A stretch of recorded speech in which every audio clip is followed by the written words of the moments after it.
is here. Jim is here. If anybody is in the public who wishes to make a public comment, just raise your digital hand.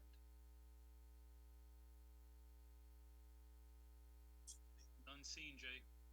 All right, moving on. So we have meeting minutes from 11/8. Don, do you think we're okay to accept those with comment?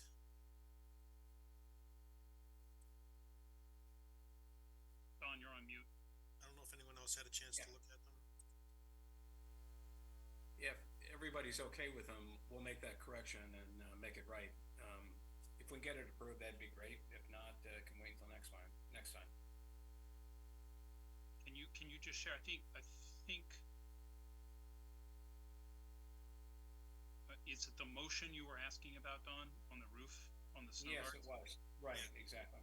Yeah, so I think the motion was to authorize Meg to enter into a contract with Homer for the additional scope for an amount not to exceed. And then did we say 35, Jay? Yes. Yeah, we had that. It was just the wrong reference. It was in the wrong spot. It just referenced the lighting. That's all. Just a minor moving the lighting out of it. Yes. Okay. So to fix the lighting note to the roof, that's what that's all that needs to be done. Okay. Correct. So I'm happy to make a motion to approve those minutes as amended. You get a second? Second. Great, thank you. And we'll do a roll call. Frank? Aye. And I have not. Is Lisa on yet? Yes. Lisa. Yes, I agree. Yep. All right, thank you. Brian? Abstain. I wasn't at the November 8th meeting. Right. Geetha? Yes. All right. John? I was not there in November, so. Okay, sorry. I should have read it better at the bottom. Colleen? Oh, it's not super. Yeah. And Chris is at. Mark? Aye. Richard? Aye. Don? Aye. And Emily? Yes. All right, thank you, everyone. That's all set. Moving on to New Lynch Elementary. So we're gonna have the MSBA project funding agreement update from Hill. Mark, is that you or Andy taking that?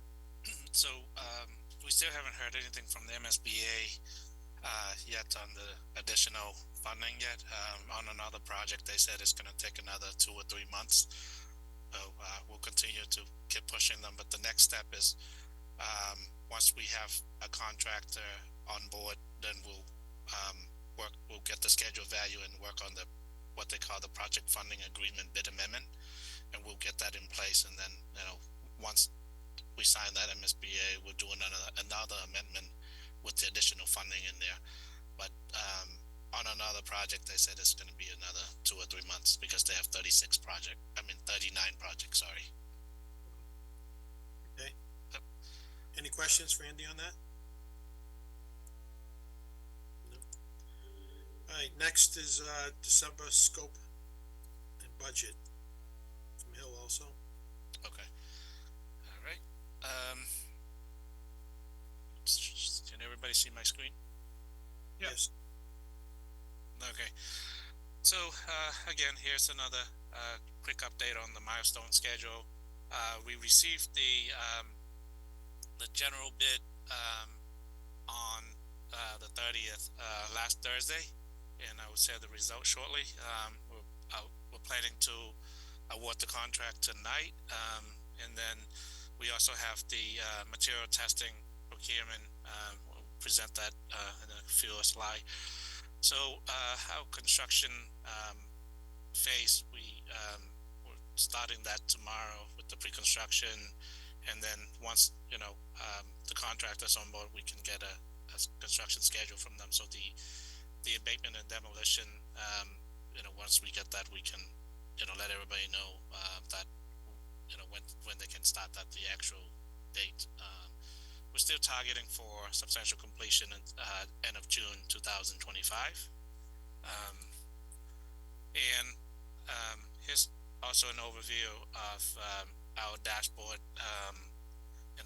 As I mentioned, we got the bid completed, and the third-party testing, we also get that completed. So the next phase would be starting construction, awarding contract, and start construction. And then I have here project kickoff meeting is also happening in December. GC mobilization and start of the demolition. And then some of the area focus is getting the building permit, the abatement permit, and then do the abatement and then site work. Those will be our major item. So once I have the contractor on board, I'll get the milestone schedule, the baseline schedule. Sorry, I will start filling the dates in here, and as of right now, we're still on target on the budget. Any question on the dashboard? If not, I'm just going to go over the bid result.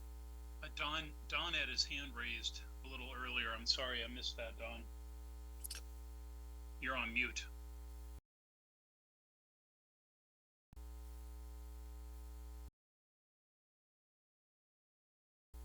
Don, if you can hear us, you're on mute, but you have your hand raised. Geetha has a question, Jay. Yeah, Geetha, you want to jump in while waiting?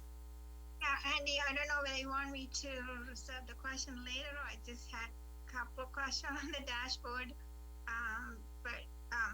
How many calendar days that we have in the contract that when you say things like that, and then total construction budget, if you go to the MSBA site, what is it? I wasn't quite clear when you said additional funding. Is that for the alternates that you were talking about? No, this is regarding to the additional funding. Remember, the square footage you're talking about? The additional funding on the project limit. Remember, the $360 now got bumped into like $532. Okay. Yeah, that's what I was referring to. Okay, but the ratios remain the same. It's just the clearing the number, the cost per square foot. Okay. Yes. They need to confirm how much we're getting extra on the reimbursement. Yep. The calendar day. Right now, I think we have like 20 months in the construction schedule. If they start now. So would it kick off from December 4th, or would it only kick off when the contract is signed? So what we usually do is, so let's say everything got approved tonight. Tomorrow we'll send off, the town will send off an award letter, and that award letter will tell them, hey, get us the insurance certificate or the bond and performing, and then we'll get you the contract. And then we'll set up like a kickoff meeting to introduce them to the project team and talk about mobilization while we have, the contract signed. Usually we're expecting like a week or two, but we give them like around 5 days for them to turn around and get us all the bond and insurance and get the contract rolling. Okay, I'll just reserve the other question later. Okay. So Jay, Don's hand is down, but that was an accidental hand up. Sorry. All right. Okay, so I'm just gonna go over the bid result for the file sub bid and then the GC bid. So here's what we got from the file sub bid. I believe this file sub bid was open on, Mark, correct me if I'm wrong, I think the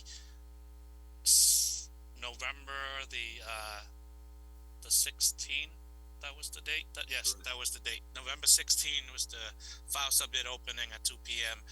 So you're gonna be. I'm not gonna go like every single contractor, but you can see like the item in yellow. Those are the items that were over the estimate price, because we don't, our budget is based on the GC's bid. So I'm just gonna go over like who the low bid is and if they're over or they're under. So in this case, masonry, we got 4 bids, and the lowest responsive bidder is $6,769 over. Mist metal, it's $57,243 over. So if you look at this column here, this is what I'm reading off, and V&G is the low bidder. Waterproofing, we got Beacon waterproofing, and they're $113,915 over. And Stanley, this is in green, is because they're for the roofing they are $353,000 under. Aluminum window, we have Lazard Glass, and they're $77,780 under. Kapla for glass and glazing, they're $217,000 under.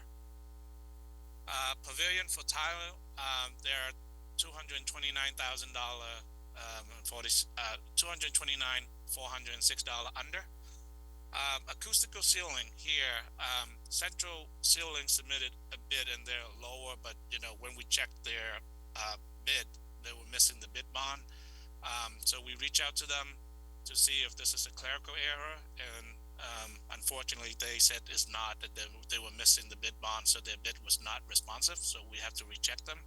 So they're out, and Sherritt is the next low guy, and they're $48,336 under. Resilient flooring, they were under by $126,001 under. Painting, we got First Nick Company, 290,000. I'm sorry, they're under by 105,778. Elevator, remember during the pre-qualification, there was no. We have one person submitted, and then we kept it open. We bid it out. Delta Network was the only bidder, and they're $13,000 over. But I'm happy with their number, even though it's over, because usually they're the only bidder. Fire protection, we have David, which is also doing business as Coxwell, and they're $12,000 under, $12,032 under. Plumbing, we have PJ Dion, and they're $30,000 and 608 and change over. HVAC, they're $1.2 million under. Electrical, $653,000 under. So overall, the file subs, they're about $2.8 million under. But our budget is based on the GC's bid. All right. So, any question before I? Let me just go back. Any question on the file sub bid before we talk about the GC's bid? All right. Thank you. So the GC, we pre-qualified 5 bidder.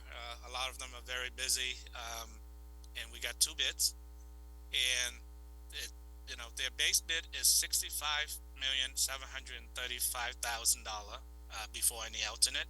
So alternate 1 is for the safety roof rail, which is $298,500. Alternate 2 is for the PV underground conduit and the drainage, which is $55,000. Alternate 3, PV based drainage and conduit connection for $321,000. Alternate 4 is for the roof solar panel, the steel canopy, and some details for $1,807,000.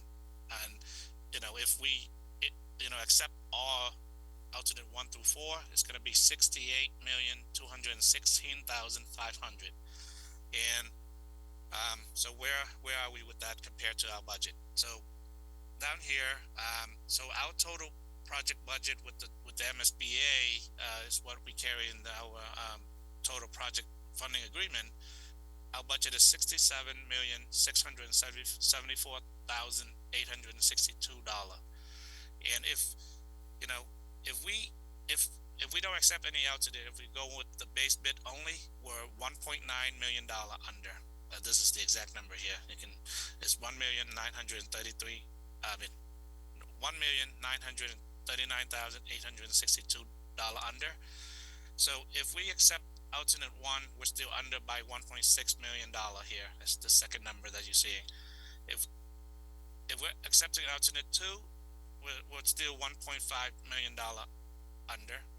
And then if we accept alternate 3, we're $1.2 million under. And then if we accept all 4 alternate,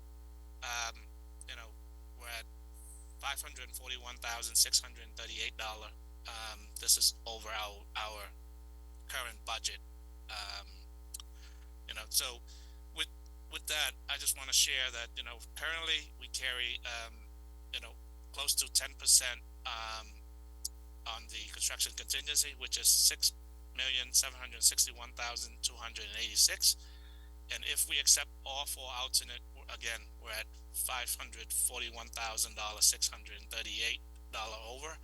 I believe that, you know, with the current article with the town, if we get, you know, funding from free cash, I'll turn it over to Meg to talk a little bit about Meg this. will explain that.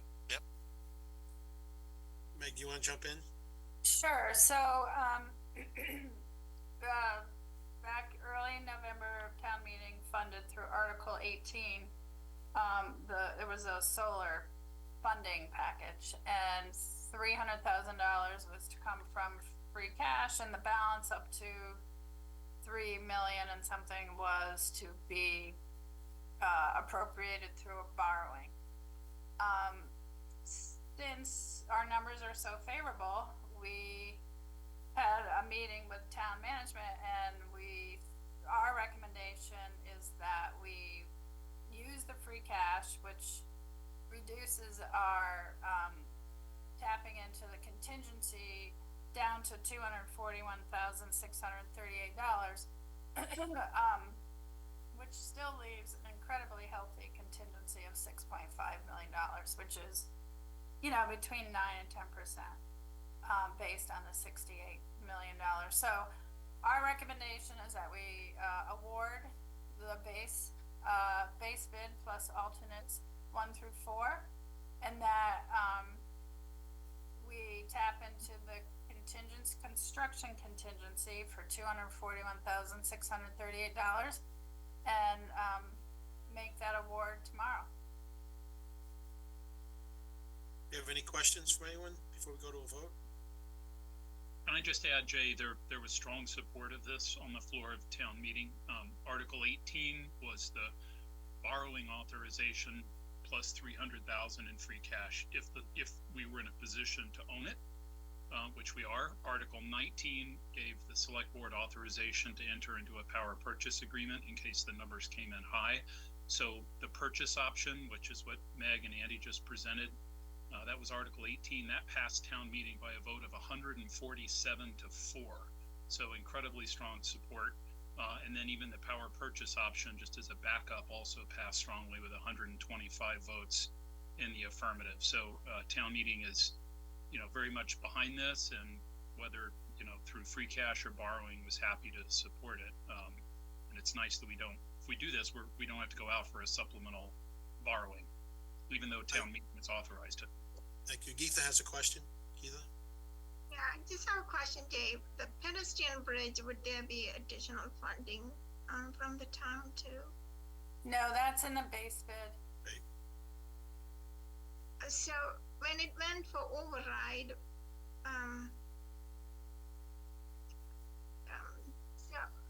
when it went for override, it wasn't included, correct, for the town, and it came after. So there was no number in the override.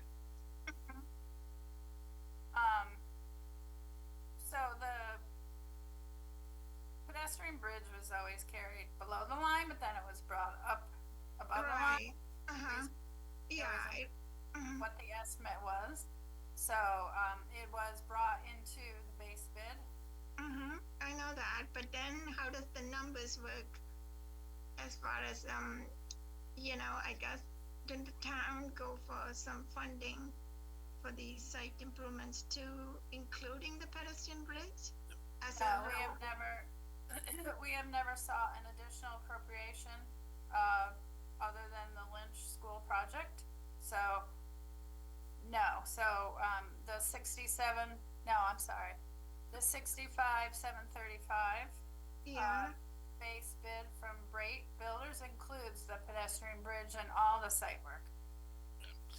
So Geetha, just to remind you, when we set up the budget during schematic design, the 67.6 million, back then the pedestrian bridge was part of the alternate, so we never really accounted for that in the budget. And then after, when we do the DD phase, we to get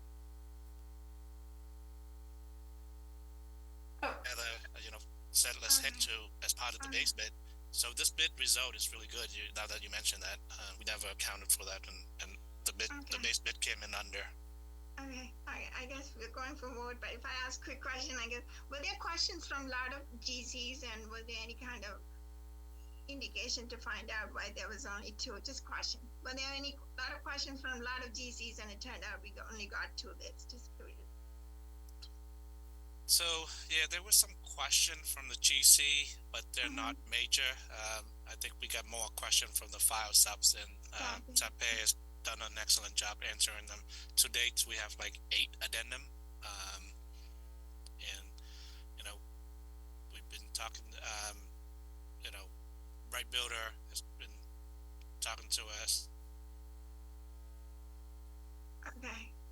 Are they mostly CM at risk projects they do? I mean, like after they're very excited to move forward with this job. Okay. No, they do. More on Chapter 149, general design bid bill. Okay. All right. MSBA site, for some reason, it seems to have only 2 schools went out for bids for 2023. Is that correct? Just Lynch, and there was one other school. I look at their schedule. I thought they have like 3 or 4. I know Newton, as we mentioned at the last meeting, they came in about $6 million under, which. Yeah, but Andy, Oh, go ahead. wasn't an MSBA funded. Yeah, that's what I kind of cross-checked, and I kind of noticed it was not accepted as, okay. Newton did go out to bid a few weeks before we did, Gita, and they came in well positioned as well in their in the bidding, but they were not an MSBA funded project. All right, thank you. You're welcome. And Geetha, your question about the amount of bidders, one of the bidders that won Newton was also bidding this, so they probably just couldn't handle both. I actually did have but the Newton was not an MSBA, Jay, anyway, just. Right, Yeah. but I meant when you were asking the quantity of bidders, we did have 2 additional that was supposed to bid the job. One of them was the company that won Newton, and the other one was Commodore. company that said they were gonna bid it and then backed out at the last minute. Yeah, Commodore Builders was supposed to, and I spoke to actually CTA, because I have them on the Watertown project where they're finishing up with the Lynch, with the Lowell Elementary School, and I asked them why they chose not to pursue this one, and it was more of staffing issues and being able to have the capacity internally to properly position themselves to execute on the contract. How does our estimate compare? I guess we are not down to that level, I guess, right? We did look at the estimate as well, and we compared all of it to the estimate, and we came in still under the estimate as well, right, Andy? Like by section, spec section. Yeah. Do you remember like the when we at 90%, our 90% estimate was like $36,000 under the budget, so there was no VE needed. So yeah, that we're like right on. So. Yeah. All right. Okay. Thank you. Any other questions for the general bids? Anyone prepared to make a motion to sign this contract? I'm happy to I'll take a flyer. If Andy or Vivian will tell us that this is in order, you're looking for an authorization to award, right?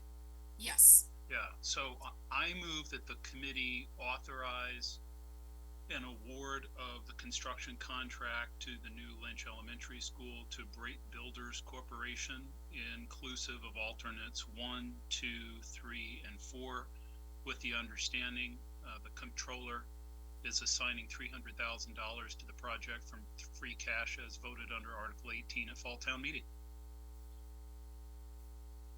Second. Who was it going to be, Geetha, or who else was it? You want to Geetha? Go ahead. All right, Geetha, you have it. And Meg, do I need to put the dollar amount in there, or was that okay as I made it? No, we know what, I mean, Okay. it's Good, then I'm days done. plus 1 through 4. Awesome. Frank? Aye. All right. Lisa? Yes. Brian? Yes. John? Okay, Colleen? Yep. Mark? Aye. Richard? Yes. Don? Aye. And Emily? Yes. All right, we have a project. Awesome. Congratulations, everyone. Was Long time in coming. Congratulations to the EFPBC. It's exciting. It is exciting. Nice work. All right, moving on. Third-party testing from Hill's gonna present that again also. Okay, so I talked a little bit about this at the last meeting, but so we reach out to 4 firms: UTS, FINEG, Ricks, and another firm. But we got two proposal, UTS and FINEG. So UTS is out of Stoneham, and FINEG is out of Natick, and the bid result. I mean, not the bid result. Sorry, proposal came in for UTS is $76,325, and FINEG came in at their proposal. The item in yellow, they keep making math error. We reach out to them at least 2 or 3 times, and they're slightly under that, and the actual number is $74,450, and this is going to go through Hill's contract, and we review the proposal, and they're right out of Stoneham, and also we have a lot of experience working with UTS, and this again, these are more, it's a contract through them, but we may be using a couple testing, like one maybe more than the other. So we highly recommend UTS, even though they're like $2,000 higher than FINEG, because we don't have any experience working with FINEG, and for them to submit something that's 2 or 3 times incorrect on their proposal, we're not comfortable with them. So their UTS will be their contract will be going through Hill, so there's going to be a 10% markup on top of that, which is $83,957.50. So our site representative will be on site, and then whenever there's any concrete or any testing needed, then he'll call UTS to schedule that. And I know, Geeta, in the past that you have some question about what kind of testing, so these are the type of testing that we'll be doing, and also we have, as I mentioned before, the MSBA assigned commissioning agent for any like a roof testing at the end. Like they'll do that, and they'll commission the HVAC, mechanical, and the lighting control stuff like that will be done by the commissioning agent. So some of these testing here, like masonry testing, window, actually no window because we assigned that to the contractor, but so this is our value, $83,957.50. So he'll already send an amendment to Meg for that already. Chris has a question. Chris? Yeah, Andy just touched on it. I wanted to know if he could just explain, since the contractor is responsible for building it and we're assigning the testing responsibility to the contractor, is the expectation then that, for instance, TAP A and the CA team will be on site when that's going on, just so we have third-party eyeballs on that? No, absolutely. And we'll also have reports done to indicate this is for the window testing. UTS, right. All the testing that they will do afterwards, they will always have a verification and a report issued on what issues they saw, if any, and what corrective means or measures need to be taken. So who, for instance, Andy or Vivian, who's writing a report on curtain wall or, punched opening testing? Who's writing a report on the nature of the testing and the results, and if we have leakage, recommended remediation? Who's actually doing that? The testing agency that will be doing the testing from the contractor side. Oh, got it. Okay, so they're subbing that out to somebody. Yes. So the people that will be there for the window testing, so the commissioning agent will be there, TAP A, Hill will be there. We're all gonna witness that. If there's a leak, they will know. All right, thank you. Yep. So we're rolling this into the authorization. Oh, Geetha, you have a question? Right, just to add to the discussion, just because Chris had it, Andy and Vivian, sure, for the foundation subgrade, you would have the geotechnical engineer on site. It's Yes. not the testing agency, right? Yes, Okay. absolutely. There, And the only not thing, just- yeah, we'll also be on site to witness all of the testing that happened Right, and right. doing the reports. But in addition to it, yes, the geotechnical engineer will be on site. So will, for a lot of these testings, so will TAPE. There's So, the only thing I had to comment, yes, UTS is the one I've known about, but for some reason, if the quantity exceed, you have a language, in the contract, for example, whatever the days that you have, and if they have to Yes. go, would the unit rate still be the same, or, whether they have some kind of a language, that's all I Yes. wanted to add here. No, that is pretty standard within the contractual agreement. And I know Andy touched upon it. I've done work with both of these testing agencies, but we just felt that UTS's proposal was a lot more complete. Okay. And the completeness of it, as well as the timeliness of it, that we didn't have to go back and forth with them in fixing their errors and their math clerical errors, we felt more comfortable for a small nominal cost differential going with UTS. Okay, thank you. And that's why we would recommend them despite the $2,000 incremental increase.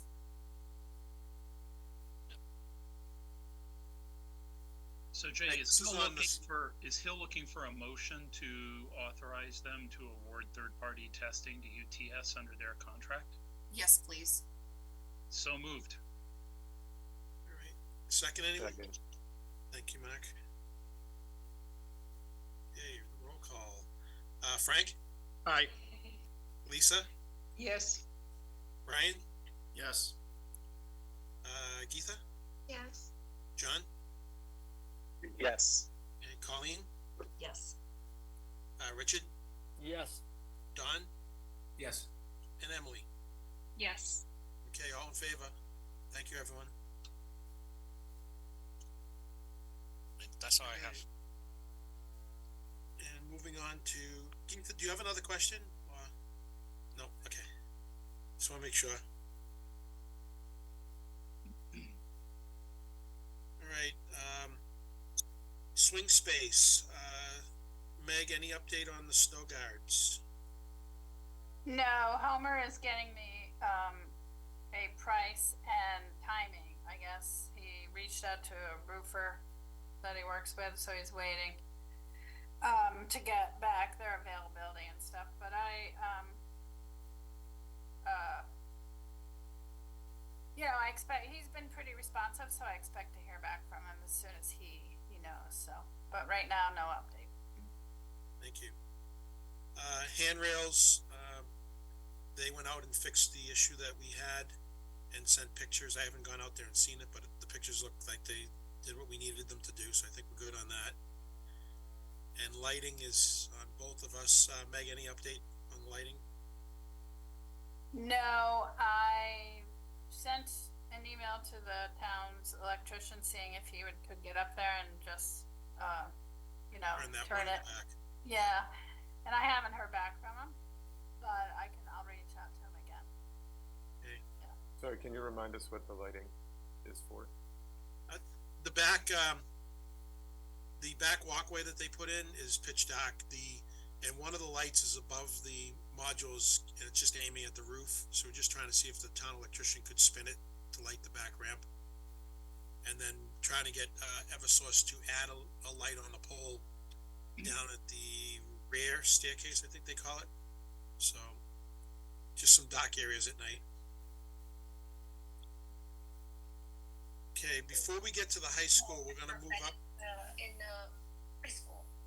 Yeah, we're gonna move up the authorizations payments so that we can cut Hill and Hill loose. So has everyone had a chance to take a look at that?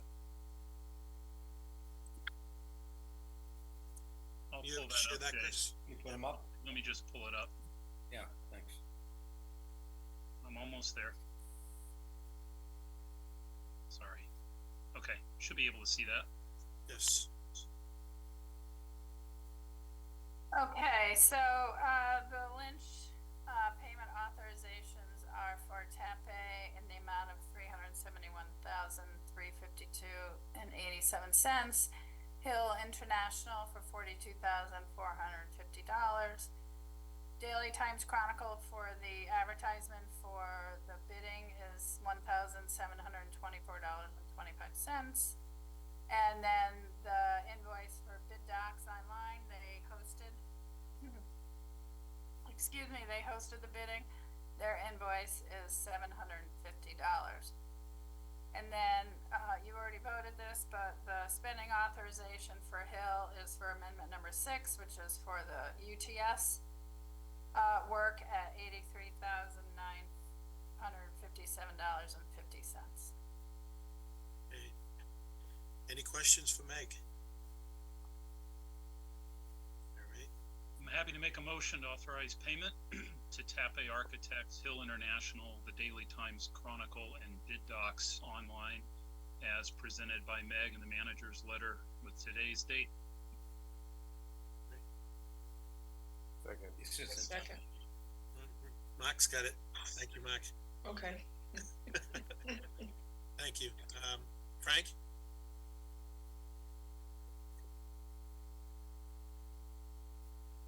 Frank, you okay with this? I think he might have, You might have dropped off. yeah, I think he might have dropped off. Jay, he'll be right back on. Lisa? Yes. Okay, Brian? Yes. Keitha? John? Yes. Colleen? Yes. Richard? yes. Don? Yes. And Emily? Yes. Okay. That's all set. Thank you, everyone. Was there a spending authorization down at the bottom of that? We already approved that. Oh, we did the That was- authorization. That was a separate motion. It was for the testing agency and you guys already approved, made a motion and approved. All right, Vivian, if you and your group want to leave, you can. We're gonna jump onto the high school. Thank you very much. Thank you, everybody. Have a wonderful evening. And too. thank you again and congratulations. We've got a exciting couple of years ahead of us. Yes. Thanks for all your work. All right. Thank you to all Right. of you. Thank So, you. we'll see you soon. And if we don't, happy holidays to you. Good night, you. guys. Thank you very Bye, much. Vivian. Thank you. All right, so now we're gonna jump back to the high school. And, Chris, you have a presentation regarding the, Oh, I'm not gonna really go through the presentation, but just wanna follow up with town meeting to say we did present, to remind everybody, we made a request from town meeting of $100,000 of free cash, so that we could take the work to the next step with SGH. This is regarding the concrete deterioration at the high school, so that was Article 12. Pleased to say that it was unanimous, 154 votes in favor and no opposition. Understandably, some concern about what it is we're dealing with, but select board supported it, school committee did, and FinCom supported it, I think unanimously as well. Meg I don't know if Meg wants to say just a word or two, but we're looking to mobilize again with SGH in the coming days. Yeah, we have a meeting scheduled with G&H and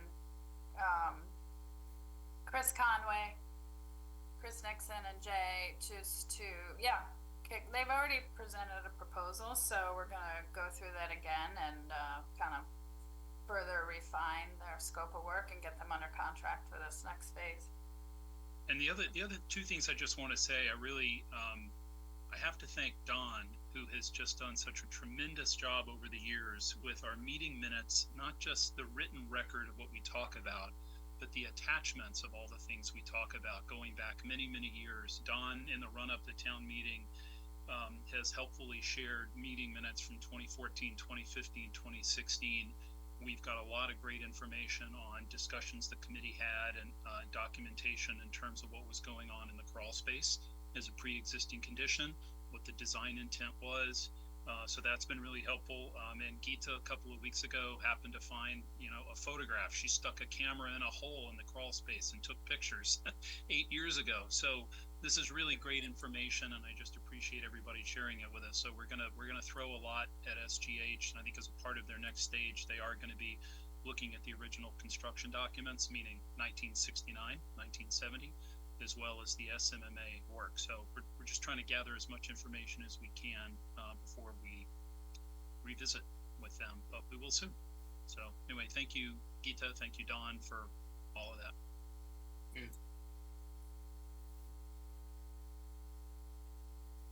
Okay, so we get that. We're into the gymnasium floor, what everyone's been waiting for.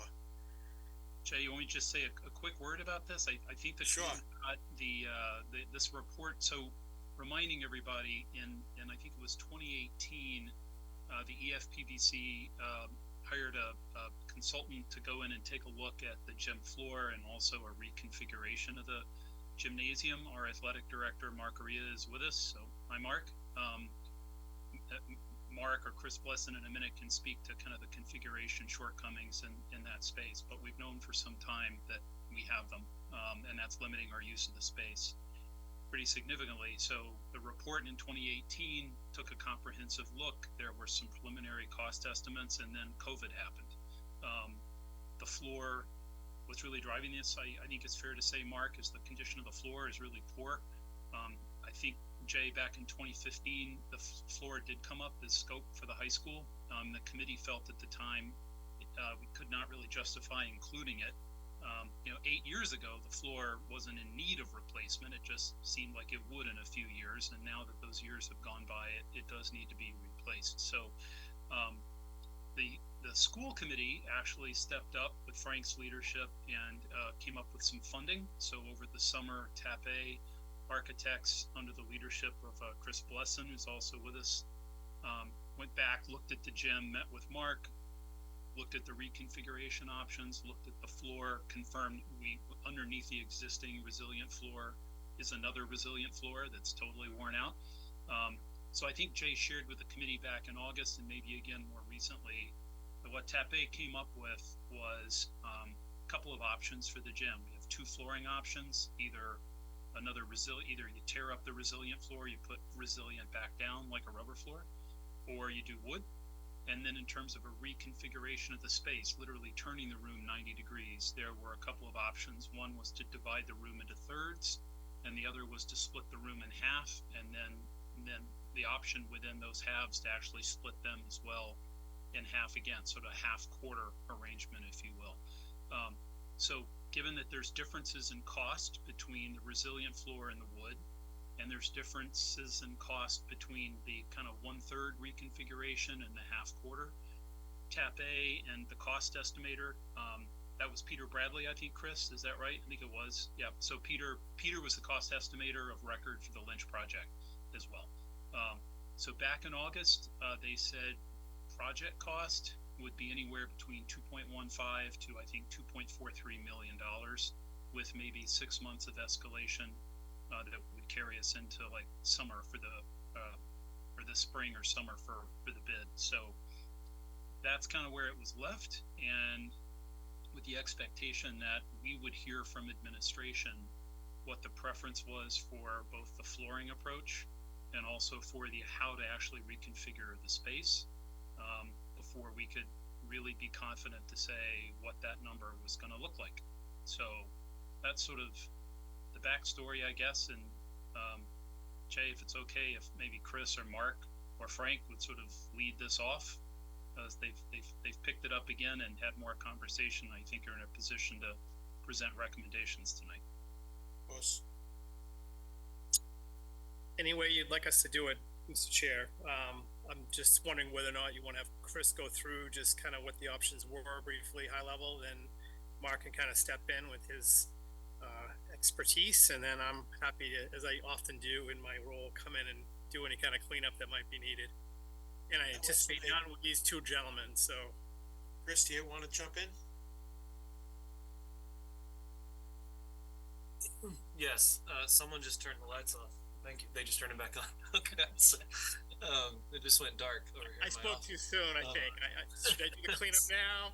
Yeah, you can run cleanup while I get the lights on. No, but they're on now, and I will show you the floor plans. I did do a little slideshow here, so let me just share.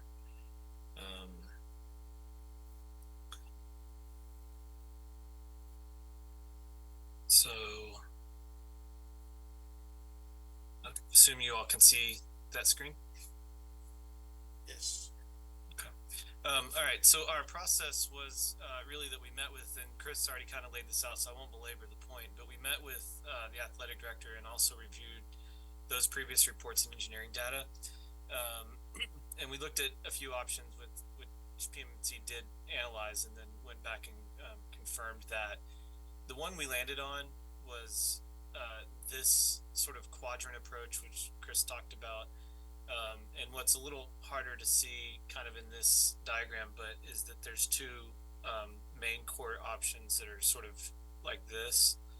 And you can run the bleachers out to them and have, you can have two courts running with one-sided bleachers, or the idea would be that the second set of bleachers could actually travel out and extend so that you could get a full court with full two-sided loaded spectators on either side. And I think as the design evolves, we can pick which court on the right or left is the one, and that'll be determined by a couple of factors. One is that there's windows along the right edge, and so we want to make sure that the capacity for bleachers hits those but doesn't overextend above them.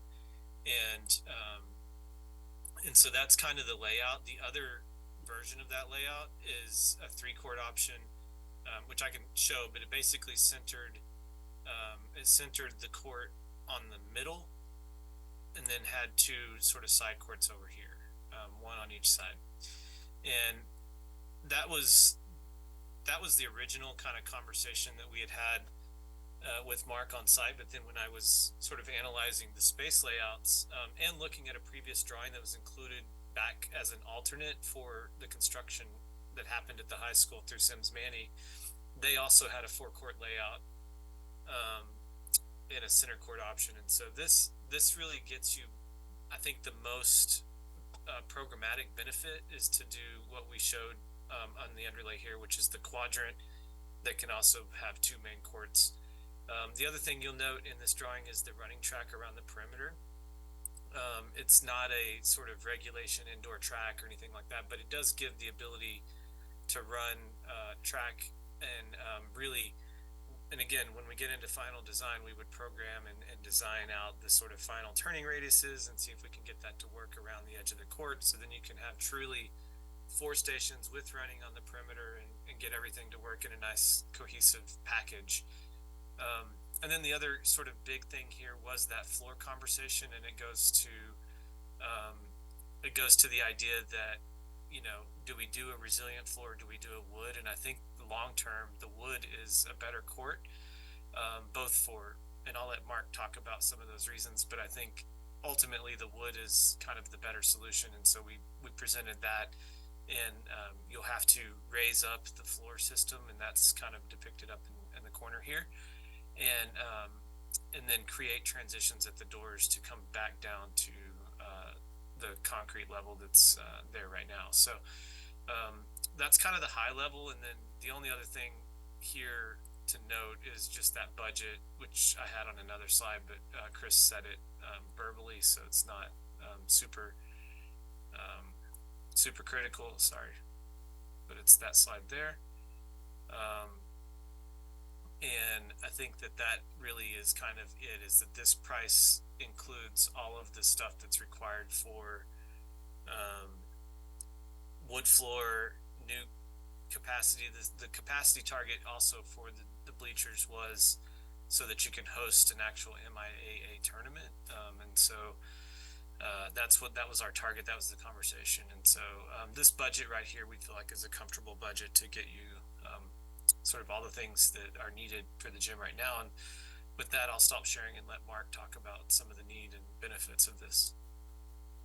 Yeah, thank you, Chris. So I'll start off with just the first thing, the floor. Currently, and no matter what we do with the floor, just to go back to the regulation size track, no matter what we do in the gym or what layout we go with, we cannot fit a regulation size indoor track in the gymnasium. It's just the size of it doesn't allow for it. So, but we do have practice lines right now, and whatever layout we go with, we'd still have those lines for practice for our indoor track teams. In terms of the surface, the surface of the floor, I mean, we prefer wood. I think if you asked any kid in the building, they'd prefer wood. It's just better on your joints, and it's, you know, just a safer surface for our student athletes. Essentially, they're playing on a rolled out foam pad that's on top of concrete right now. So it's very little give at all. So the wear and tear on your body when you're playing on that or having PE class on that day in and day out is not the best surface. In terms of maintenance, and Chris Conway can probably speak to this as well. Something happens with the wood floor, you can sand it down, you can refinish it. If you tear up your rubber floor, you have to get a whole new rubber floor. You can't replace, you can't repair. It's very difficult. So now you're talking a whole new rubber floor. So that's in terms of the flooring. Setup wise, we prefer the 4 quadrants with, if we stayed with a similar layout to we have now, or the 3 courts going across, we'd still have issues with seating capacity. So currently we don't have enough seating currently to host even a first round tournament game, which requires you to have seating for at least 500 people for a state tournament game. So for instance, for this year, if our boys and girls are going to host the first round game, we have to find an alternative site to go to host the game, or we have to go to the team that we're going to play. So even though we have the privilege of hosting, we'd have to give that up because of the seating arrangement. I shouldn't say the size of our gym, because of the seating arrangement and the configuration of our gym. If we went with the 4 quadrant, not only could we host multiple games at once, which would be fantastic, we could host 4 practices at once as well. So it would increase gym time for our student athletes. It would increase gym time for our youth programs as well. It maybe even be able to get our youth programs in earlier with the additional court.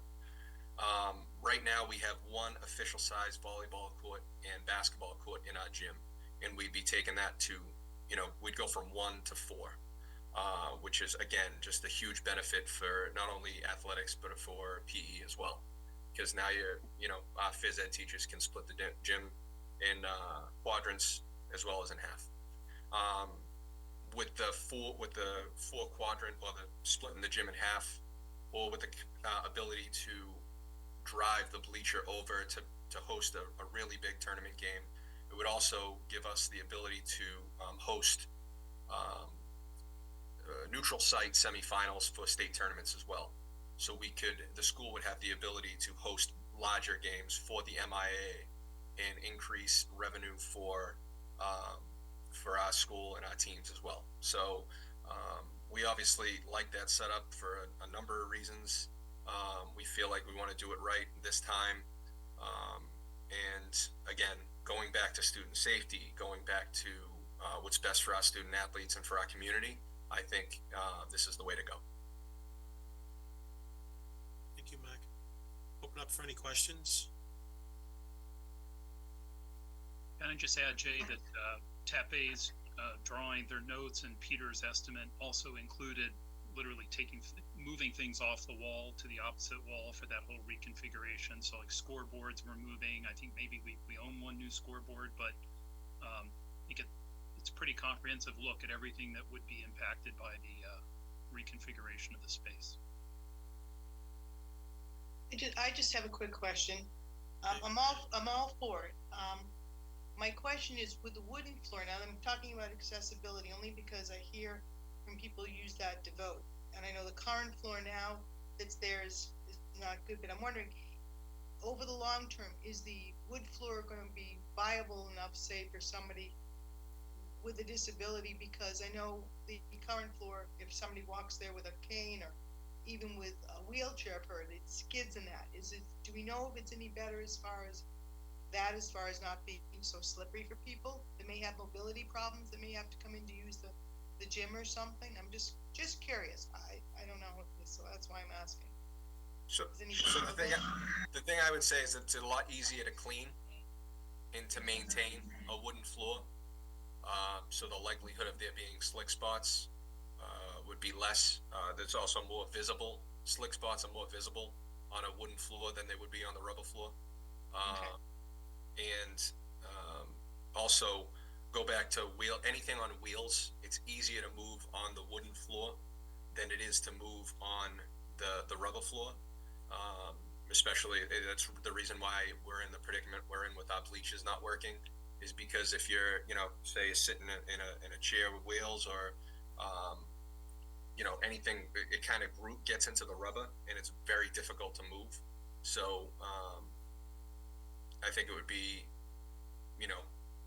the same, if not better, accessibility wise, wood with the rubber, rather than the rubber. Okay, all right, thank you. Richard, you had a question? And yeah, just to follow up on Lisa's question about the town elections, and then just wondering, does the either the design impact the use of the gymnasium for all the town elections? Has that been considered? I wouldn't anticipate it affects town election, although we didn't talk specifically about the layout for town election. Right. I think we can have that conversation just to double check, and maybe the provisions we make is adding a couple of outlets and a couple strategic spots to limit,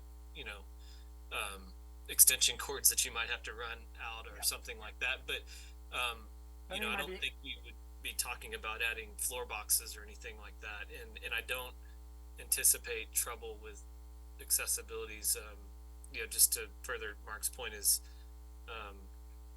let's say over the last 15 years, I can think of 2 schools that TAPE's put rubber or resilient floors in the athletic in the gym, and the rest of them are all wood, and they're almost all used for the same voting purposes and things. And I can't recall a single callback on anything to do with accessibilities on the gym floors for these wood floors. So I don't anticipate that it would be a problem for voting. And just so I'm clear, the current floor dates back to the original building. Is that? No, so I believe it's 2010.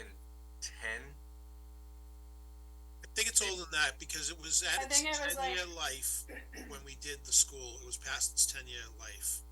So I think it was closer to 2002, 2003. 2003, okay.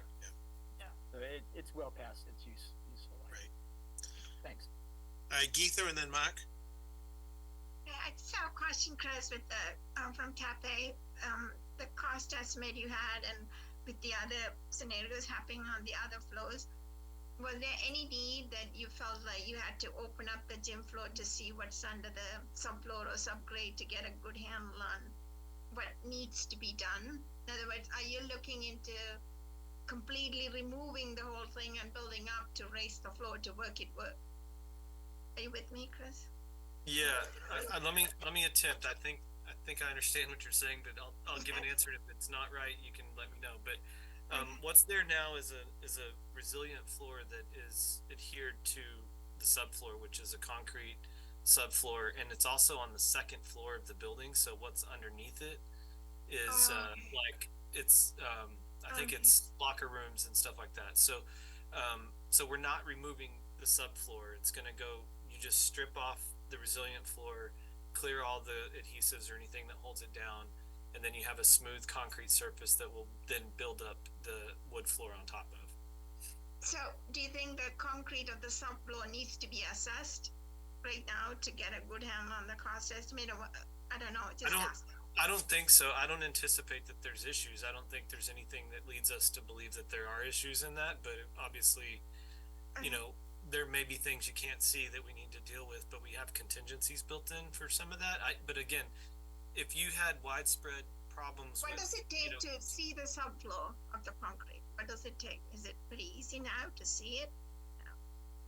Like We would have to do a destructive like removal of like a section or corner of it, and frankly, I'll be honest with you that you could do that in spots, but it's like soil. If you move 10 feet away, you can't see.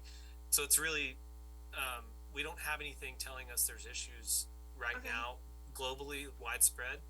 And when we remove the floor, we will definitely take a look and make sure it's good to receive a new floor on top of it. Any kind of GPR testing would tell you. I don't know, just asking to be on the safe side. The other question go ahead. I guess from the mock layout that they wanted, do you have the layout of what they wanted? I got confused how the bleachers are going to work when you're going to have the 4 quadrangle, but just asking, just being the son of the basketball player too, how the bleachers are going to work. I wasn't quite sure. So, yeah, so Chris, you want to show the picture again and you can explain it, that'd be probably the best. Okay. Let me get to one game, there were a lot of people, no place to sit. It's a frequent occurrence. There's no place to sit right now. Okay. All right. So in this scheme, you can see the bleachers are stacked on the right and on the left over here. And so these are telescoping bleachers. So this I think the way it's going to end up with our analysis is that the bleacher section on the right will stay against the wall, and then the bleacher section on the left will be a traveling section. But we're going to analyze that. So just for the sake of this conversation, say the ones on the right stay, and they telescope out, say, to about this line here, and there's a certain number of spectators that can sit in there. The section on the left side, go ahead, Mark. So Chris, sorry, I just want to jump in. So just for frame of reference, those bleachers that are against on the right side, right? If you're looking at the screen on the right side, Chris, how many at a minimum would be able to sit on that side? If you had to guess. I'm gonna say somewhere around 750. Okay, so 750. So on one side of this new configuration, you'd already be able to sit 400 more people in the gym than we can sit right now for a basketball game. 400 more, just on one side. So now if you brought the other bleachers over, now you're talking about another 1,100 people. Yeah, so I think what we're talking about is trying to get, I think the mark is between 12 to 1,500 people total at a minimum, and then if you can get more, that's icing on the cake. And so the section on the left would do the same thing, extend out until it gets to around in here.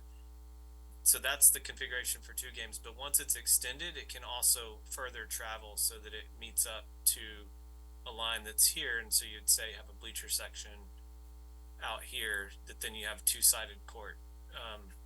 So that's kind of two-sided bleachers on a main court, and that's the conceptual version for right now.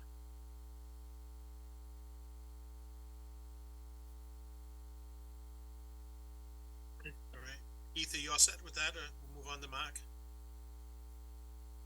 I'm Chris, but which school may have this telescoping bleachers? Just curious. Chris, do you know which school has this kind of configuration? The bleachers can telescope to quite a distance. What WPI has them in their gym. Okay. So a lot of colleges have them in their gym. If you see a lot of schools that have a balcony, and then there's bleachers that come out to the edge of the balcony, a lot of those facilities have those type of bleachers. Okay. They sit at the first level, and then they drive them over and pull them out on the second level as well. Okay. All right. As long as you have it. Yeah, a lot of colleges and universities use them. Okay. Yep. Mark? 2 quick comments and a question. One is, Keitha, to your question about the subfloor, one of the good things about using a wood floor, which I would definitely recommend, is that because it's a floating floor, it sits on furring strips that lift the floor above the substrate. So any kind of lack of levelness or bumpiness in the concrete doesn't just telegraph into the floor surface. So you can actually adjust the furring and the subfloor to get everything dead level. which is a huge benefit. The second comment is on the wood floor. I think all of us, and Mark, I'm sure you want this to be a problem that, you know, a solution that lasts you or well beyond your career and into ideally, you know, the next AD's career. And a great thing about the wood floor, as you mentioned, is roughly every 10 years, you have to sand it down and refinish it. But if you're using solid wood tongue and groove floors, you can easily get at least 3 full sandings and refinishes, and sometimes they'll say 4, 5, 6, or even more depending on how aggressively you do it. So that lets this one floor last for decades and decades and decades, even if it's getting renewed every 10 years or so, instead of stripping up the whole floor and replacing it like you would with a resilient. So big fan of the wood floor.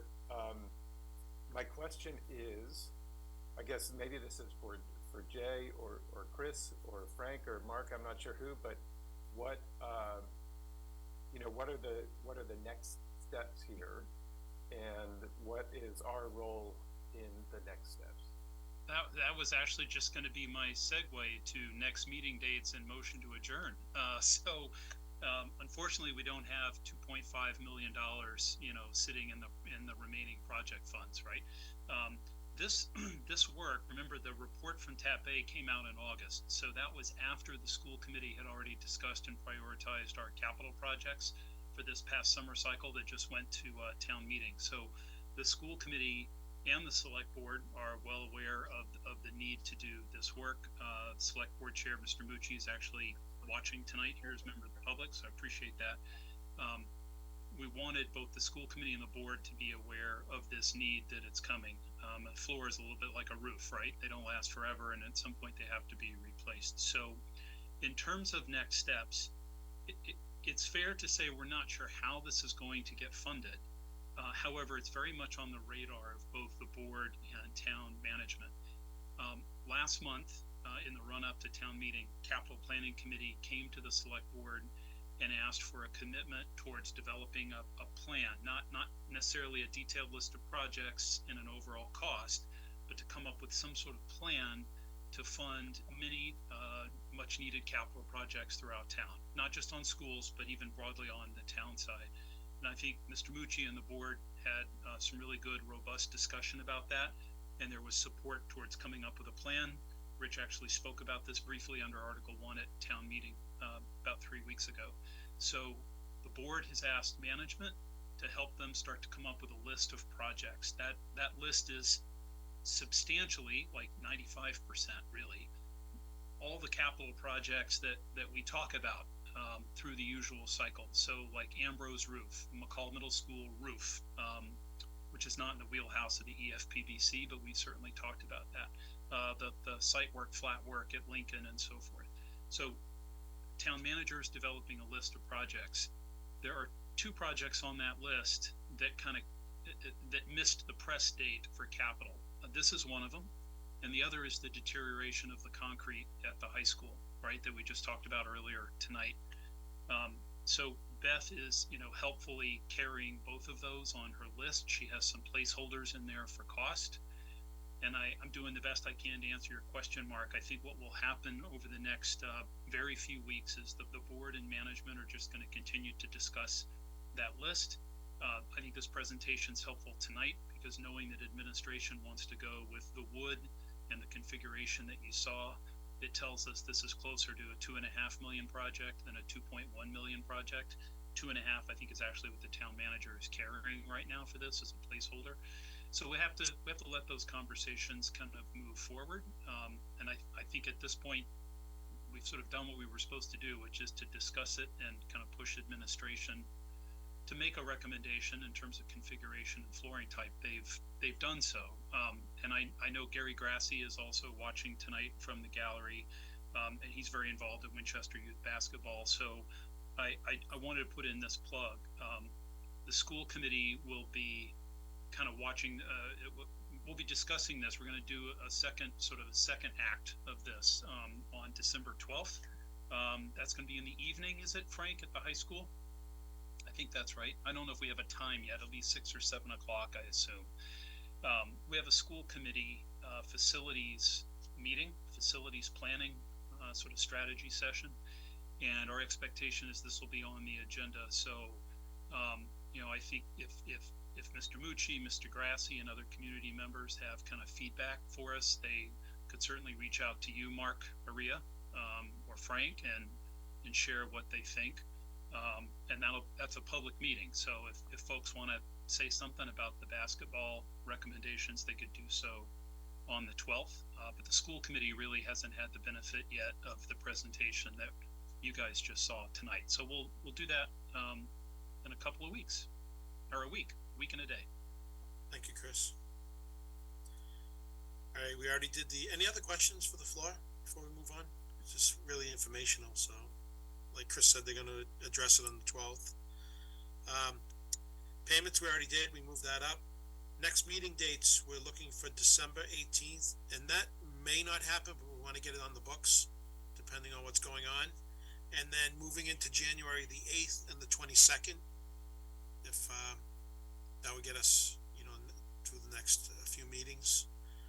Like I said, the 18th may not need, but we got to see what's happening with the GC and everything on board. Any questions? Our plan, Jay, we do usually do 1st and 3rd, but the 1st and 3rd of January, those are both holidays, which is why we're suggesting the 2nd and 4th just as a placeholder. You think, Jay, for lunch there will be a shovel and everybody cutting the ribbon? Just ask. That was brought up today at our core meeting. We're going to discuss that. We know we don't want to do anything in the winter, and probably want to get some involvement like we did with the VO with the students and stuff. So, maybe the building would be down first and go over when they actually dig, something like that. But it is being discussed. Okay. We could always bring snow shovels to the groundbreaking. That's right. Motion to adjourn? Okay. Second. All right. Thank you, Frank. Geetha? Okay to adjourn, Geetha? Yes, sorry. Okay. Lisa? Yes. Brian? Yes. All right. John? Yes. Colleen? Yep. Mark? Yep. Richard? Yes. Don? Yes. And Emily? All right. Yes. Thank you, everyone. Congratulations on getting the school going. Congratulations, everybody. Nice It's gonna be job. exciting. Yep. Have a good night. Good night. Have a good night, everybody. Thank you.